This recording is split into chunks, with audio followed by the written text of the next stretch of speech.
Good afternoon, everyone. Bon après-midi.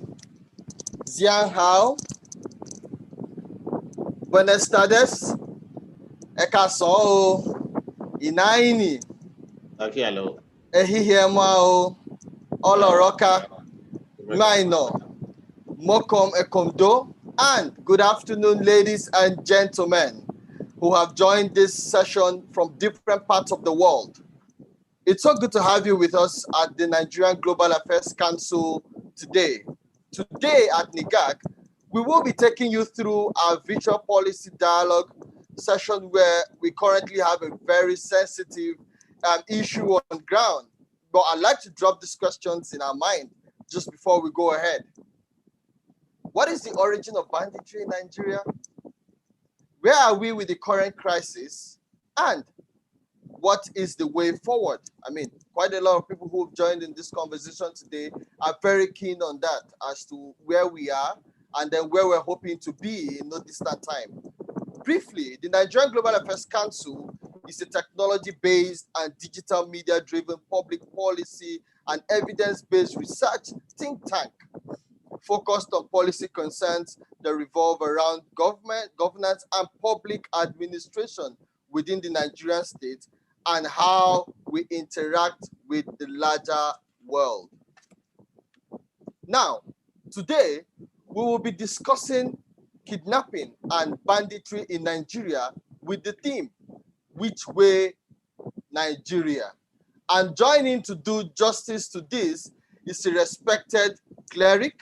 I know quite a lot of us on this call already know him.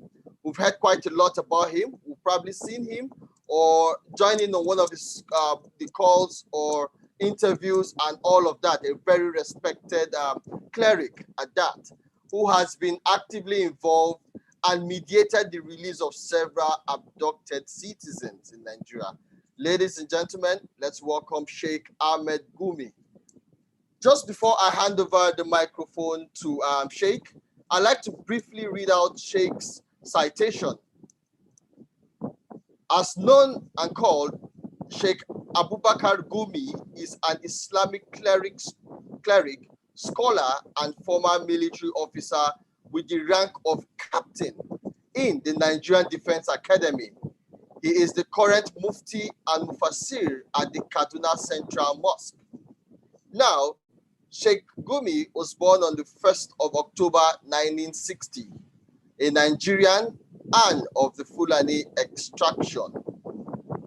His occupation is medical doctor, consultant, Islamic cleric, teacher, and mufassir.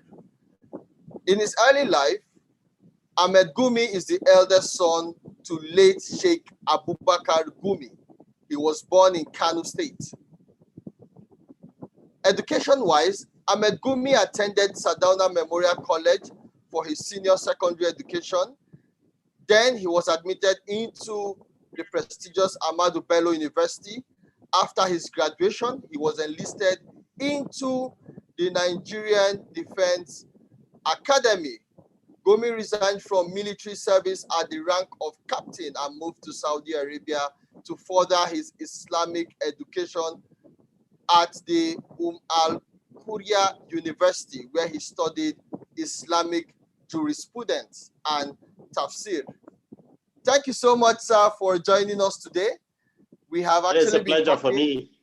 Thank you so much, sir, for having to join us today on this conversation. I mean, quite a lot of people are here and have quite a lot of burning issues in mind and have questions already. And I'm more than excited that you are with us today to share quite an insight into what's going on, clarify some doubts that people have, and also be able to enlighten the general public as to the origin of banditry, where we are, the current situation. I mean, almost in all parts of Nigeria today, you can hardly travel from one state or one point to another without having to bother about what you're going to face on the road. So I'm happy you're with us today, sir. So Sheikh, thank you so much for joining us today at the Nigerian Global Affairs Council, sir. You're welcome, sir. Okay, it's a pleasure for me to be with you here. And I hope what we will discuss will find a way out of this problem we're having in Nigeria. Most Can definitely. you listen? Can you hear me? Yes, I can hear you clearly, sir. Clearly, I can hear you. Okay. Okay. So you have the floor, sir. What would be your opener for this conversation today, sir? Okay, you see, Nigeria, we have myriads of problems in Nigeria, but if you can sum it up all, if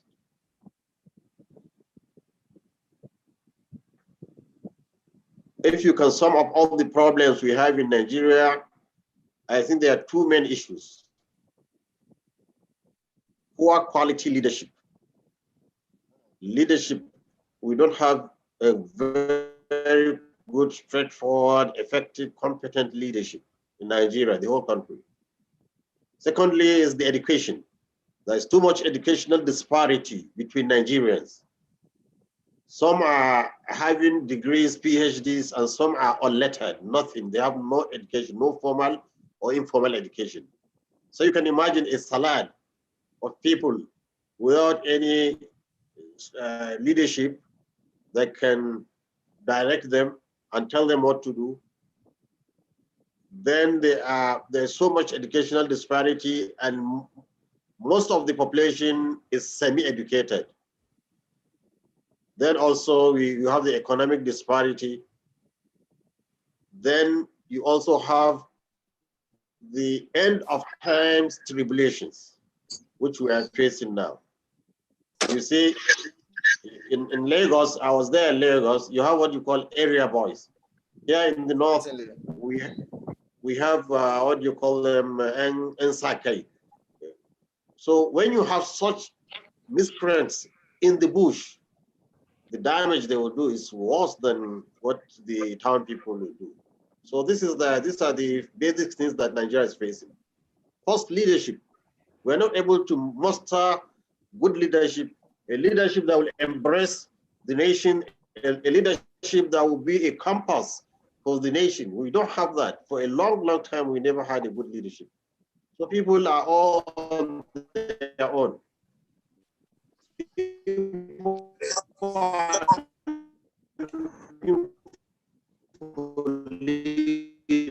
People are scattered and different. In such a situation, because ethnic, religious, regional corner, and trying to get protection and seek attention.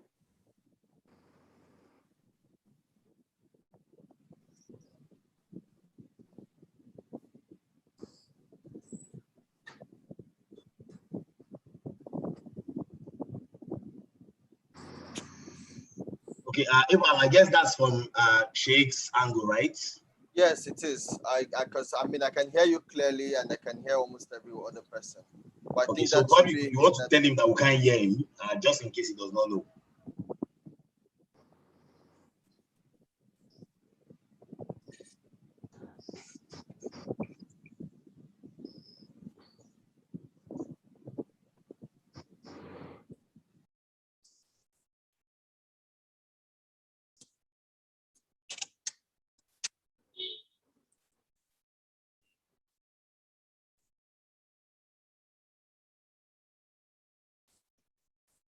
while we're trying to get across or trying to find a way around Sheikh's network, I think that should be a network problem.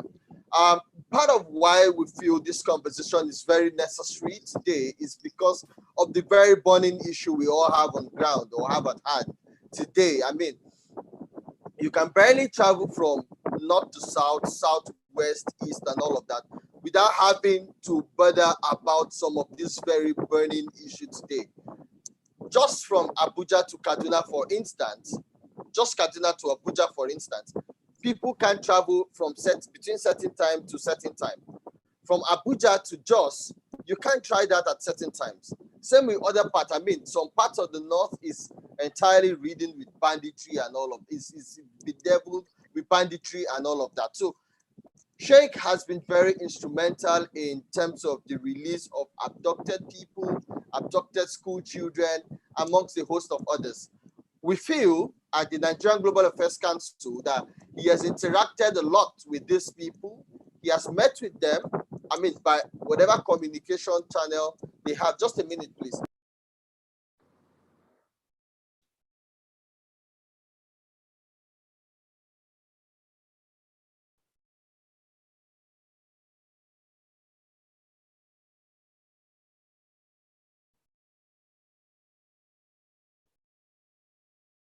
Sorry, everyone. I just got off the phone with Sheikh and he's trying to rejoin again. So in few seconds, he should be with us.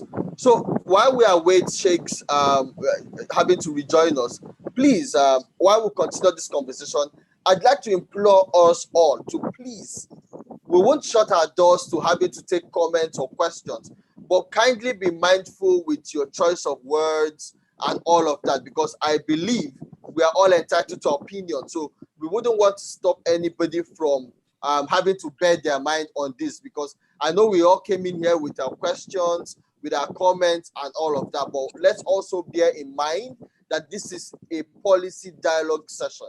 We're trying to find a way around where the problem on ground and then how to prefer solutions to them. So we'll hear him out and then we'll give room for questions, but make use of the comment, the chat box.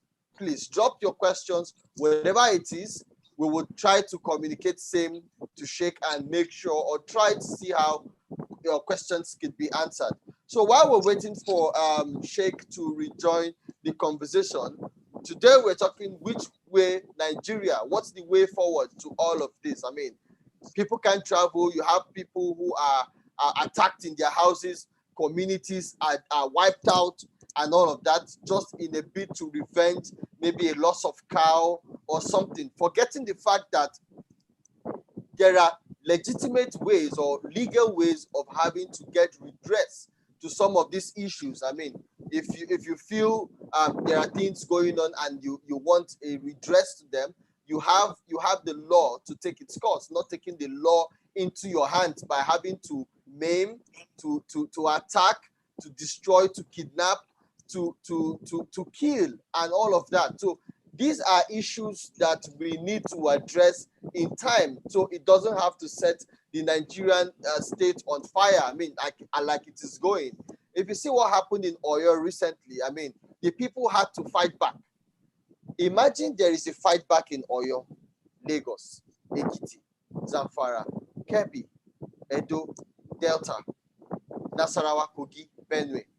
I mean, that of Benue has even been going on for a very long time. I mean, it's been there for some time, and people have died. I mean, properties destroyed. To some of these places, people cannot even go to their farms anymore. So we're having Sheikh join us today to have to discuss this very burning issue with us today. So I believe we're all familiar with what we're talking about. So let's just keep our questions and wait for Sheikh to join us. I'm having to call him back to know what the problem is. But while we do that, let's just keep it civil as much as possible. So to make your comments. And also, please turn off your microphones, turn off your video cameras, and please join in on the conversation, please. Some people's mics are on. We wouldn't want to hear what's going on at the background or what's going on. Oh, I can see that Sheikh is with us now. Yes, you see, whenever I have a call, it cuts off the internet. Oh, I see. Sorry. Okay, Sheikh. Yes. You have the floor, sir. Okay. So as I was saying, our problem is actually poor leadership, bad governance, and also disparity in education and economic well-being of Nigerians. These are the problems. If we can solve these problems, I'm telling you, kidnapping, as we have seen it vanish in nations that are advanced. So we have to correct our leadership. Education should be, you see, they said the standard by World Health Organization or by the United Nations is that the education should have 15 to 20% of the budget, but in Nigeria it's about 9 to 10%. We're not spending much on education. We're not spending much on human development. We're only concerned about tram, about railways, double carriageways, about what do you call it, airports and other things, infrastructures that are not actually necessary for development. We forgot the human indices, the human development. This is what we are suffering from. And this kidnappings and this banditry you see is committed by people who are stuck in illiterates. They know nothing, they are on drugs. So if you want to cure it, and there are so many in number. So if you want to cure it, you have to solve it as a social problem. It's not a military problem. Military cannot solve it. There we see it. We see when you embrace them, you speak to them, you find that they are welcoming. Everybody wants a good future. You know, they want to have children, they want to have schools, they want to have hospitals. So once we can provide that, I think there is no any reason for agitation or for committing crimes as we see in other developed nations. So this is my take. Okay, thank you so much, Sheikh. I like what you're saying. You're trying as much as possible to communicate your thoughts in a very, very orderly manner, which is very, very appreciated. But Sheikh, don't you think if people take up arms and ammunition, and the Nigerian state, I mean, I'm talking the police, the military, cannot douse the tension, don't you think there is a problem at that point, a much bigger problem than we think? Yes, so this is what we are talking about. You see, the problem the military and the police are facing is the same thing the whole population is facing. One, they are short in number. You see, a state like Kaduna State has only about 30,000 policemen. When Kaduna itself is enough for just the Kaduna town, we don't have enough personnel. We don't have enough equipment. The equipments we have are not modern. So what do you expect them to do? They can't perform miracles. So it all boils down to good governance, which Nigeria has lacked for a very long time. But I think Nigeria should learn a lesson now and try to avoid the mediocrity, try to elect leaders that are capable, leaders that can put the nation together, leaders that can negotiate in this murky water of politics. These are the leaders we have. Once we have these leaders, all the others, they are symptoms which will just disappear if the real disease is cured. Fantastic, sir. Sheikh, so while we posted the flyer on social media, we picked up quite a lot of questions. And some of those questions we would like to ask you because a lot of people feel you have met with these people, you probably understand their grievances more, you understand where they're coming from and where they are now. And your voice is not clear. The voice is not clear. Can you hear me now, sir? Okay, it's better now. It's better. Okay, fantastic. So I am saying that a lot of people join this conversation because they have quite a lot of questions. And then off social media, when we posted the banner for this, we picked up some questions. And then some of those questions are things we would like to pass on to you to see if you can maybe answer as much as you can, sir.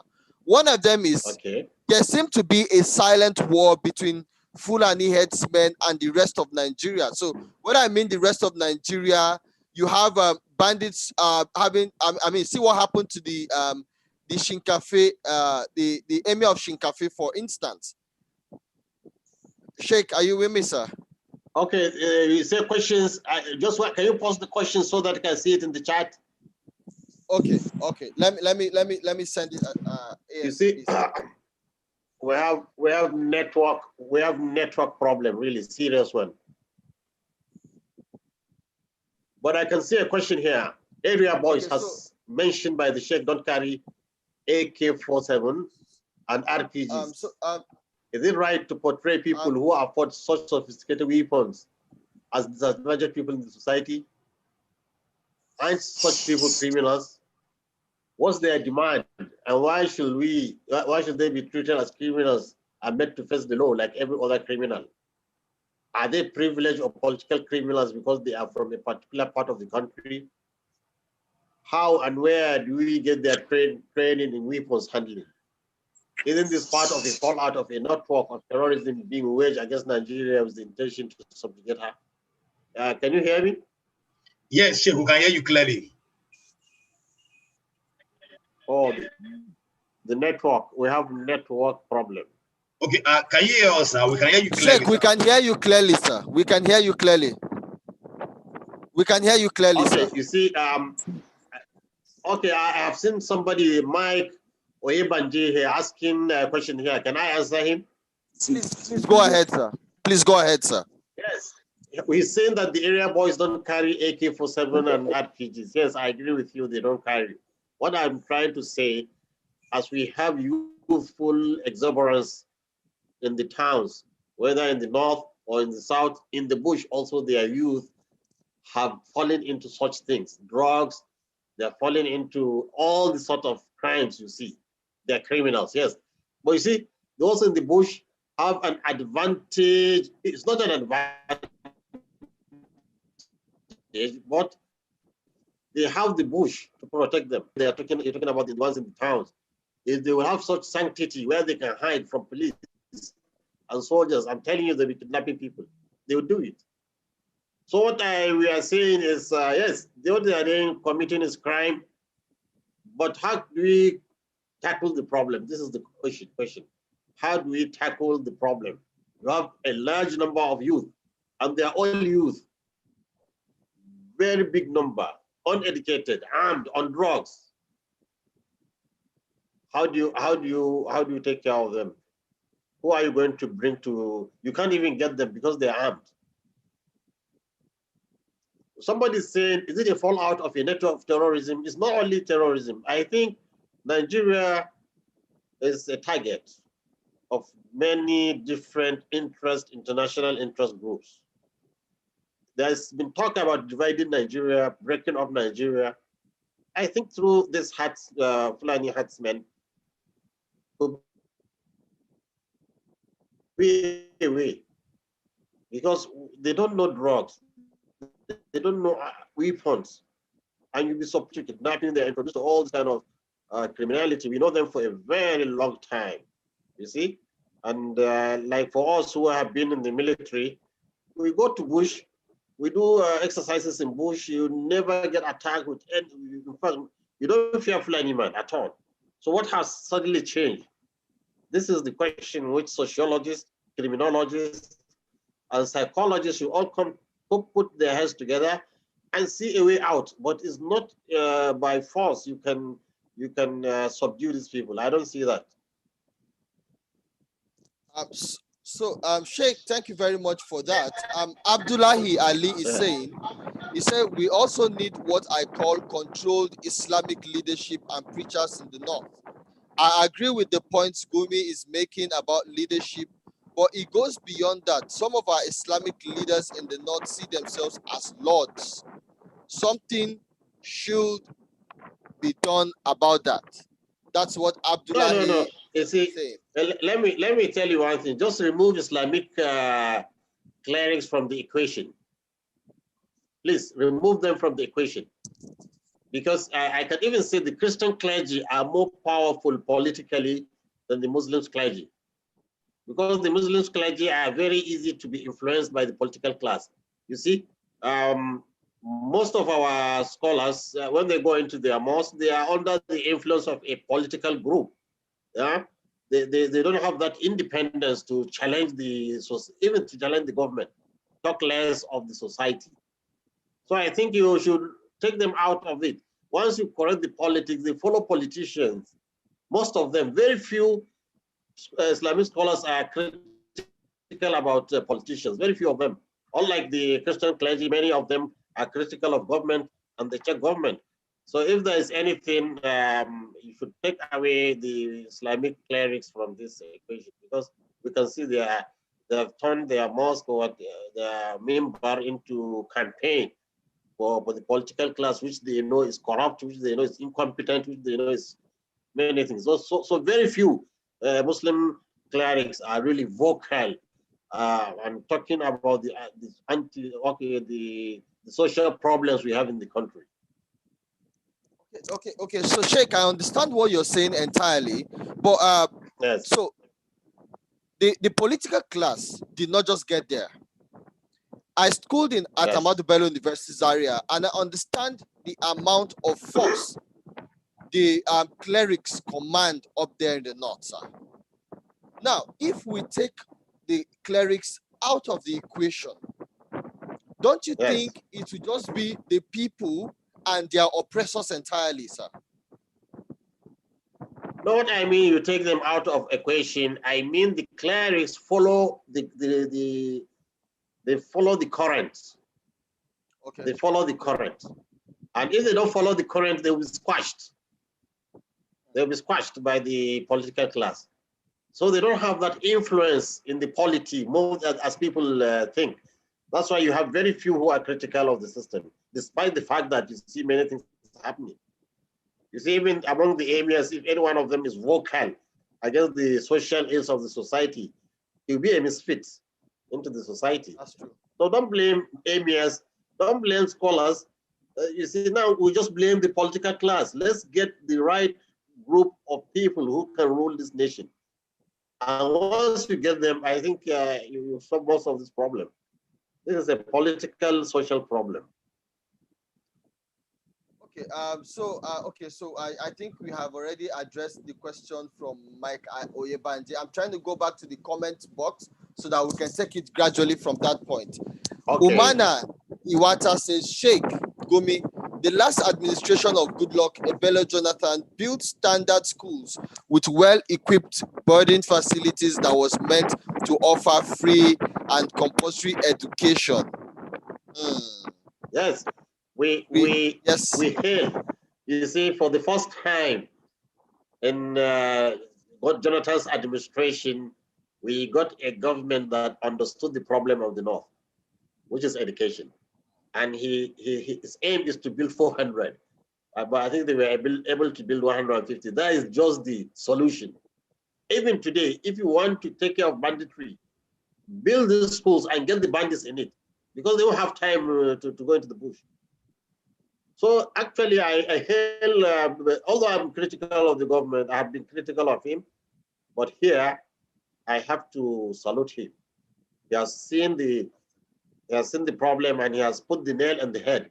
That is exactly what the North is suffering from. Once there's good education, all this terrorism, fanaticism, and all this criminality will just disappear. Okay, fantastic, sir. We have another question, another comment from Daniel Isibo. He says, question to Sheikh.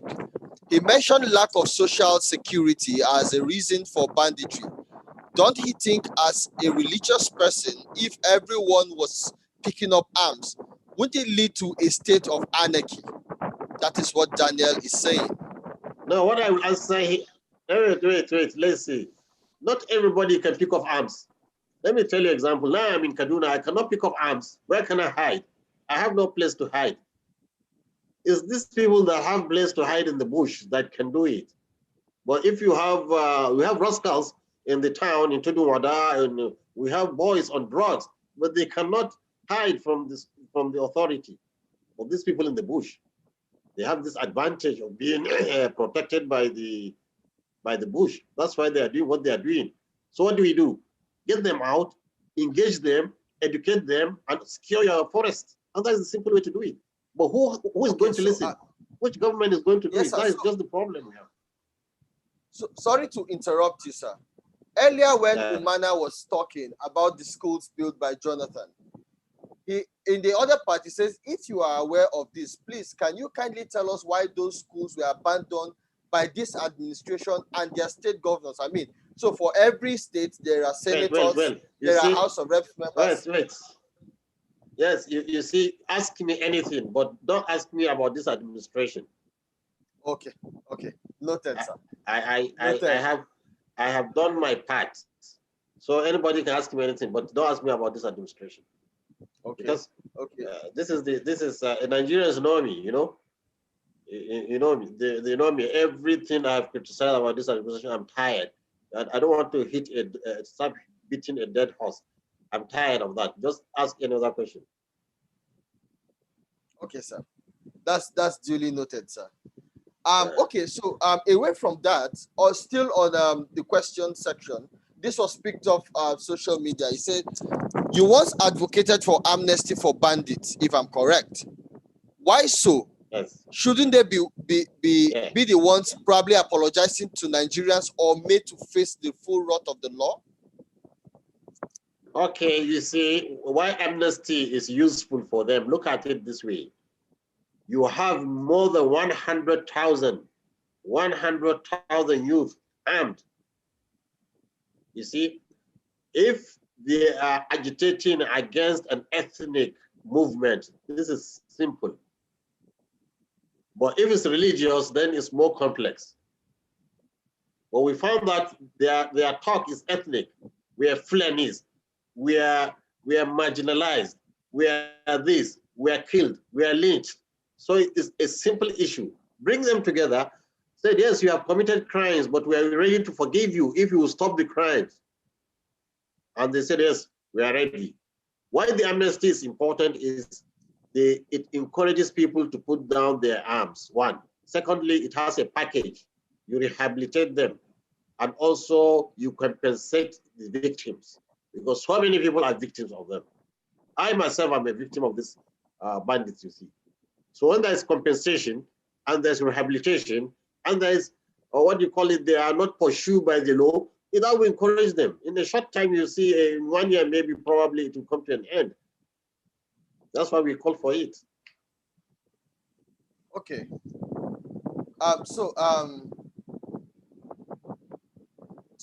NiGAC is asking, say, Sheikh, why do you prefer to play with the life of citizens of an entire country just to suit some ethno-cultural religious motives? Or, if I must be polite, sir, can your position as an intermediate really stop banditry in Nigeria? If no, what then are you doing exactly? If yes, how soon do we expect that, i.e., an end to banditry to happen? Okay, you see, now we have problems in the southeast. Don't we have problems in the southeast? Yeah, We if do. somebody now, well, if we can have an Igbo clergy, we'll talk to all these people that lay down your arms, and they said we have conditions, we are ready. I will encourage such a clergy. I will encourage him. If in the southwest we have people, Yoruba will come and say, okay, pacify people. This is what I'm doing, trying to pacify these people to say, okay, put down their arms. But you see, the way we go about it, me being a northerner, being from the same locality, in fact, sharing a lot of things with them, I can really understand why they need what I'm doing. They have lack of basic education. When I say lack of education, I mean it. Right now, they don't have either moral, religious instruction, and they don't know anything about the modern life. So you see, as I'm doing now, I'm trying to educate them. We're trying to build schools with them, trying to send teachers to them, to speak to them. We are doing it right now, as you see. But you see, it's an ocean. There are too many. For a long time, they have been neglected, and in thousands. We need the government to come in. And we have been speaking, trying to get the attention of the government, but unfortunately, we are not getting the right responses from the government. You see, but we are trying now to muster people of view. We are visiting people of opinion, people who are leaders in this nation, people who have seen they are intelligent. We are trying to talk to them. Maybe in the end, there will be a great pressure on the government to act so that we stop this carnage and this criminality we are facing. Okay, so Sheikh, from what you just said, I remember clearly at some point that the current governor of Kaduna State, El-Rufai, was saying that they shouldn't be encouraged in, there shouldn't be ransom payment, there shouldn't be mediation. It should just be an all-out war. So he didn't encourage any form of dialogue. All he wants is these people are terrorists. They shouldn't be given any voice to speak. They should just be dealt with squarely by the military. I mean, so where does that leave us at this point? Yes, this is the second opinion. His first opinion was going with my own, but from the experience he had with them, so he changed. He thinks dialogue cannot work, but he started the dialogue. But from the experience he had, the bad experience he had, he abandoned it into confrontation. So probably this bad experience he will have from confrontation to will lead him back to what we are calling. Because we are calling for dialogue with a difference, not the first one. I'm not saying bring money, I give them. No, I say build institutions, I rehabilitate them. Go in there, build school for them. Teach them basic things. Remove them from the forest, entice them out of the forest. By doing that, then you can achieve. But just by dashing out money to them or to their leaders, that is not going to solve the problem. So I think in the end, the governor, I hope, he will join the bandwagon, because now we're gathering momentum, we're gathering politicians from the north and the south. They are understanding. Yes, we have to solve this problem. This nation is all for us. Once there is banditry in the north, you can see how it's spilling into the southwest, into the southeast. So it's an issue which we are very concerned about. We want to really solve it. And you cannot solve it with people who are a little different from the cow they drive, That is what we are saying. And you see, education is not cheap. Education is expensive. And that's why the government has to come in, just for our own security. Instead of the billions we spend in buying airplanes, in buying tankers, this same billions, if we spend on social welfare, is going to do the magic. Okay. Sheikh, also, Olusegun Oladipo is asking, in the chat box here, he's saying, Sheikh, according to a report, you said that it's Christian soldiers that are killing bandits. I want to ask, are they not meant to be killed? Why should they be alive when every day? Let you forget about that. Okay, this is an old what do you call it, topic. I was in the army, Muslim and Christian. The army doesn't have a tag. You are a Muslim or you are a Christian. It doesn't have that. And there is cooperation in the army. Everything is there. Just what I wanted to show that time is that, look, we have bad elements. We have bad elements in the army, and the army will take care of that. That is just the purpose of that talk. It's nothing. We have bad elements in the army. We have Muslims bad elements. We have Muslim Christian bad elements. But you see, when they complain that they were massacred, so I want to comfort them and say, look, when you are dealing with these people who are little education, you have to use some psychotherapy, psychoanalysis for them, and it's not meant for the public. It's just unfortunate. It's just unfortunate somebody pick it and made it viral. People should look at the good things I'm trying to do, pacify these people. We are there talking to them. Some of them are going out to take drugs. So you see, the way you approach people and the way you talk to them depends on their circumstances and what you are trying to achieve. That's true. Otherwise, I am a member of the Nigerian army, and I have colleagues and friends. They know me. I'm not a bigot, so it has nothing to do with discrimination in the army. Okay, thank you very much for answering that. Michael Shanu is saying, he says, Sheikh, how long do you think we wait for these people to be educated before we can have peace in Nigeria? Don't you think it's rather too late when they have tasted blood and tasted money? That's what Michael is asking.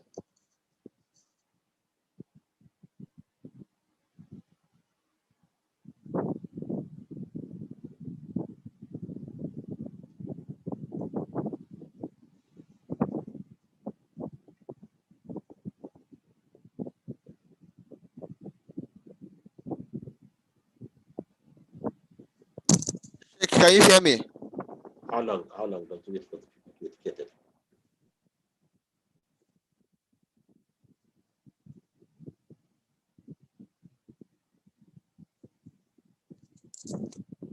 Hello, Sheikh. Can you hear me? I think you're muted. He's unmuted, yes, he's muted.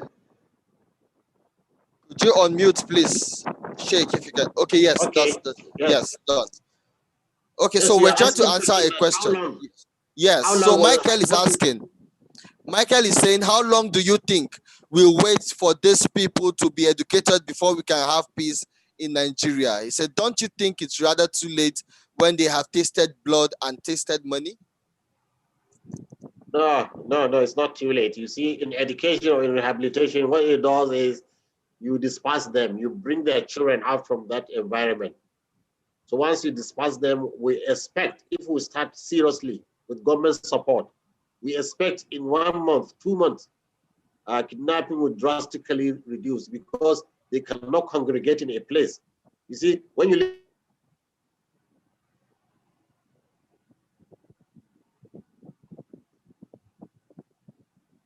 Okay, it looks like he has broken again.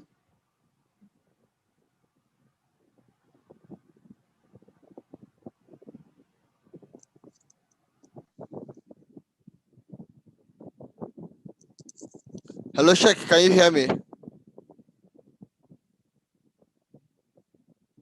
them in the bush, but once they're in schools, they are dispersed. There is no way they can come together and start kidnapping people. So if we finish it,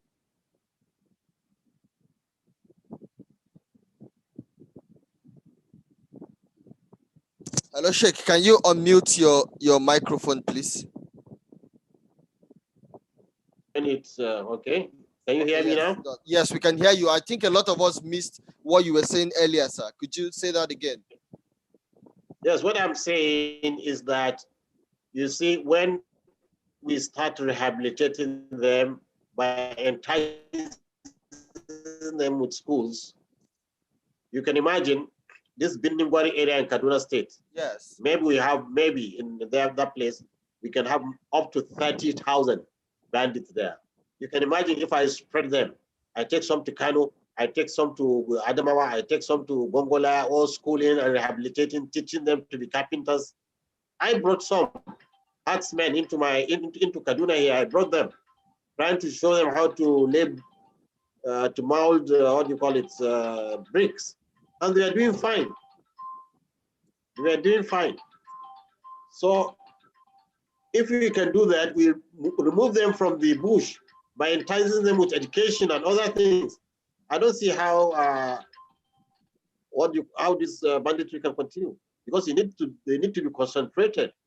You know, now when they want to kidnap, they come in hundreds on motorbike. So, but once we entice them and divide them by schooling them in different areas, then they won't have that population enough to attack their targets. Oh, fantastic. Okay, But Sheikh. education is paramount, it's vital. Okay. Okay, so Sheikh, so Chinaza Dime Jesse is asking, say, Sheikh, you have been able to meet with them. What exactly do they want? Why are they killing people? What are their demands? So I think where this question is coming from is, let's take, for instance, the Niger Delta militants who feel they take oil from their land, yet they are underdeveloped. There's nothing to show that the reason why Nigeria is thriving, yes, it's not getting to them. So what exactly are the bandits demanding? What exactly are their grievances? What do they want exactly? You want to say something?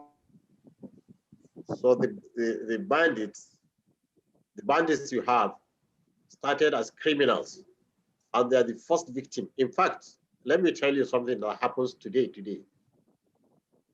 Today, I have attended a meeting of Fulani leaders in Kaduna. Their problem is that they are rustling their cattle up to today, in thousands. And within this week, more than 3,000 cattle were rustled from these Fulani people. So they came together, organized a meeting, called the government and the police and other things. So they are the first victims of this criminality. But unfortunately for them, when the security went in, they didn't differentiate between the good and the bad. They all considered all herdsmen as criminals. And there was really a massacre of them. So they all took weapons to say, okay, so the issue is not about criminals. The issue is about our ethnic group.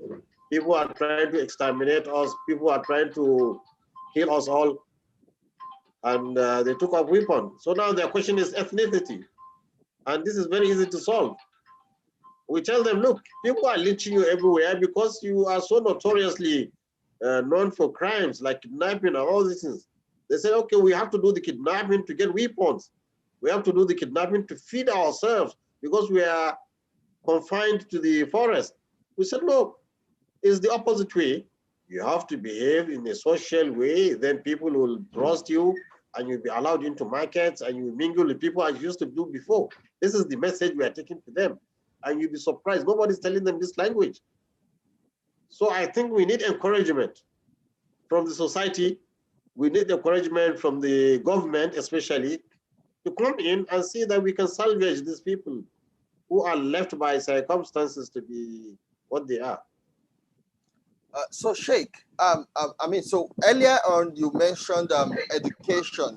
Having to enlighten them, educate them, and all of that. So, Efe, Hunumwa is asking, say, can classroom kind of education bring the headsmen out of the forest? Okay, so let's assume it's possible. So what will happen to their cattle?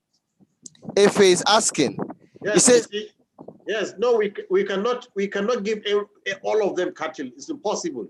So we have to devise a way to make some carpenters, some vulcanizers. We have to bring them out of the bush. We can't let all of them to be high, and they are ready to adopt other methods. They are ready to be farmers. They are ready to learn other things. And this is what we should do to encourage them. And I've seen somebody thinking about whether it's politicized. Yes. Why I think, sorry, Sheikh. I think why this person is asking is, under Jonathan's administration, shortly before the general elections, there was an extension in the date. It was moved. And within that period, those the Boko Haram guys were dealt with decisively at some point. And shortly before the elections, there was nothing heard from them. It was rumored that they were sponsored, they were state people within and outside the country who were sponsoring just to cause anarchy and all of that. So I think that's why Amos Oluwatoye is asking, says, what makes you think the activities of bandits are not politicized? Are there no behind the scene politicians benefiting from their violence? Let's be some of them is for everybody to take. People are just there on drugs and with arms. Give them money, they will do for you. You are bidding. So what stops the wrong politicians from using them? Politicians can use them, or politicians have been using them. So, but how can we have to educate them so that it cannot be manipulated by politics or by ethnic or religious bigots? This is the job we have to do. Okay, so Sheikh, at this point, I'll draw your question. Imagine Boko Haram wants to use them to. You see, Boko Haram saying that I'm going into these people and trying to convert them into mainstream Islam. So you can see it's just there for all to take. Whoever is smart who goes in there to take. So then we should not leave the bad people to take the injuries. Let the good people go in. There, let's go in, embrace them, educate them, rehabilitate them, and train them into good citizens. If you don't do that, the devil will do. That's true. That's true. Sheikh, you earlier mentioned the fact that they are first victims before aggressors. If they have grievances, is this the best way? I'm talking banditry, kidnapping, violence and all of that. Is that the best way for them to express their anger, or just a means of making money off the situation? Because like Erufai said, secondly, he said, you can't expect a man who sells cow for maybe 200, 300,000 and all of that, who decides to start making 6, 10, 20 million naira of kidnapping or banditry to go back into selling cows. No. We are not saying they will go back selling cows. No. We are going to rehabilitate them to be other things. They cannot all be herdsmen. Impossible. The land is not there. Open grazing is coming to a halt. As it's coming to a halt, you have to look a substitute for them. We have to rehabilitate. This is what we call rehabilitation. And if we don't do that fast, then I'm sorry. The question that they are used to a life, this is why we call it rehabilitation. People who are addicted to cocaine can be weaned off cocaine. So let's do something about them. Not just leave them like that, because you cannot finish them. You know, if I have the power to finish them with, I will be behind the power to finish them. But what I saw you is more than the military can take. Okay, so Sheikh, I mean, while we're no, okay, you mentioned something again. While we're trying to see how we can wrap quite a lot of questions together. Yes, you mentioned I'm with you, something Sheikh. that. Hello? I can hear you, sir. I can hear you, Sheikh. You made mention that is it the best way to express their grievances? You asked something like that. Yes. In terms of kidnapping and banditry, yes. So since they are first so they have been victims of these situations. So will the best way of them expressing their grievances, yes, be to start doing kidnapping, banditry, and all of that? Would that be the best way for them to express their grievances? Okay. You see, every people, every ethnic group, every religious group have leaders that explain to the world their problem. But these people have no leadership. Nobody is talking to them. Like now, I'm having conversation with you. I'm getting ideas from you. I'm getting ideas from me. But nobody is speaking with these people to tell them, look, what you are doing is wrong. But when we went in there, we told them what you are doing is wrong. They accepted it's wrong. And they give us their reasons. That you see, if you want to convince somebody, accept his reason and give him a way out. So we say, okay, we accept you. We accept your excuse, but please, this is not the way to do it. You should desist from killing people. You should desist from kidnapping. You should desist from stealing people. You should be good citizens. Then people will embrace you. You see, and they accept it. That's actually fantastic of you, sir. Also, so there is this question that someone was trying to ask. I'm trying to go back to it. That's Michael Sanu. He says, okay. Sheikh, are you saying these bandits don't have any emotions, feelings we can connect with? If they do have emotions, what are those emotional feelings? Haven't stayed in the bush for years. So he is feeling they are disconnected. Yes. So how do they have feelings at all? You see, because in the bush, actually, they are facing a military that has been killing also their relatives. Because the thing they complain about, they have lost relatives in the bush. You know, there's a lot of bombing. You don't know people. So they feel they are fighting a war of existence. And you see, when we go there, if you could see my pictures with them, when I go there, I say, let them bring chair by my side. And we speak to them like, look, you are people like us. We are here. We respect them. We are trying to listen to your problem. We want to solve your problem. You don't know what magic this kind of action does to them. They feel embarrassed and embraced by somebody who is any popular out there. And it does work good for them.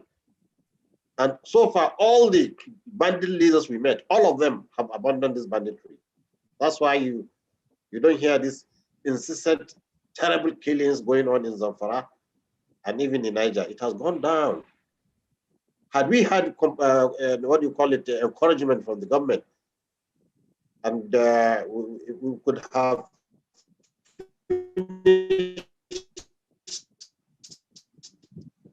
seen all the major bandits. But unfortunately, the government came with the policy, shoot aside. So, and you see, when they come to meet us, they come with their guns. So how can I venture into the bush when I can be myself a target of the military because they come with their guns? So there's no synergy. Nobody's accepting our system, our way of trying to tackle the problem. Until when there's such a synergy, the government is working hand in hand with this idea, then I think we will come to see the results very quick and fast. Okay, so thank you very much, Sheikh. Mike Oyebanji is asking, say, I agree with the idea of education with the intention of the congregating and enlightening them. However, this seems to be an ideology problem. What's the holistic approach to make them accept people of other ethnic groups and religious faith, as Nigeria is such a multi-ethnic and multi-religious country? Okay, What is the effort? Can you hear me? Yes, I can hear you clearly. Can you hear? Can you hear? Clearly, I can. Yes, I can hear you. Can you hear? I can. Yes, I can. I can. I can hear you, Sheikh. I can hear you clearly. Okay, I think that means there's a problem from his end. Yes, I think yes, because earlier when I spoke with him on the phone, he said, okay, so Sheikh is back. Yes, Sheikh is back. Yes. Sheikh, yes, okay, welcome back. Okay. So the last question is talking about how do they get assimilated, or what is it talking about? Okay, so in the question, Mike Oyebanji was asking, he says, I agree with the idea of education with the intention of congregating and enlightening them. However, Yes. this seems to be an ideology problem. What's the holistic approach to make them accept people of other ethnic groups and religious faith, as Nigeria is a multi-ethnic and multi-religious country? What is the effort being made to free them from the ideology behind their actions? Okay, let me tell you, there is no tribe, no ethnic group in Nigeria that has so much intermarriages, intermingling with other tribes than the Fulanis. If you go to the southwest, they have intermingled with the Yoruba. Some of them are speaking Yoruba. In fact, they can't even speak full day like Yoruba. If you go to the southwest, everywhere Fulani is, they intermingle with the local population. Even in Adamawa, there are a lot of tribes. You may think they are Fulanis, but they are not Fulanis. There is no single tribe that has intermingled, and you not know that until when you gather them. When you gather Fulani herdsmen, you can also see in every of them a tribe. From, they are not homogeneous. So when they're talking about this, I just laugh. I don't think any tribe is so determined than the Fulanis. Huh? So there's no problem. The problem now is just to educate them. The federal government should accept. Let's take the Jonathan treatment, the Jonathan principles. That is the only solution to other problems. Education. Let's educate these Fulani people. Let's educate as much. Will be a good place. Without education, we're just talking rubbish. We're wasting our time. Until when we are. So Sheikh, it's very obvious that you are advocating education as the only way forward out of this situation, which is very fine, very perfect for me. Now, if you go with the line, if you told the line of education, it has also been, quite a lot of people hold this in their mind that it's non-Nigerians that are perpetrating this. And sorry, before you answer the question, growing up, I grew up somewhere in Abuja then, when Abuja was largely underdeveloped. When I go with my dad to the farm, then you see Fulani herdsmen there. You see them there. At some point, they would even help you in your farmlands. You can see them freely. You can even leave your child or your word in their custody, and you're rest assured that they are safe and they are fine. But suddenly, a lot has changed now. And so that is one of the reasons why people feel these people are not Nigerians. That, so we grew up with these people and then we were safe and suddenly something went wrong. So it's obvious that maybe these people are not Nigerians. People can travel into Nigeria from maybe Cameroon, Ghana, Togo easily, And No, with you the know, you see, proliferation of arms, and I'm talking about Libya, the crisis going up there, it's easy for them to just get arms and ammunition and all of that. So people maintain the fact that they're not Nigerians. What do you think, sir? Having met with them, having interacted with them, what do you think? Are they Nigerians? yes. I think what I can say here, there's a few elements who are not Nigerians. Yes, Very I few accept there are few elements, but you see, once you get the Nigerians educated, they are very conscious of their country. They flush them out. I'm telling you, they flush them out. But get them educated, get them feel belonging. You know, we can't leave them in the bush like that and expect to be sleeping. The government has to come in, not with military force, with the carrot. If you go in with the carrot, I'm telling you, we're going to do the magic. I've seen it. So our time is off. I have a lecture. Yes. In the mosque. So you can organize another time. I'm very happy. I'm pleased with the questions. It's just your listeners are really educated. Thank you so much, Sheikh, for having to They're join not like us today. the Thank you so much, Sheikh, for taking out your time. I know it's fasting period, yet you made out time to be with us today to clear some of these burning questions that people have in their minds. Thank you very much. And all of that. We sincerely appreciate, and we look forward to maybe subsequently have maybe like a rejoinder to this or something. Maybe subsequently plan another one, and then maybe if we could have you join us again, sir.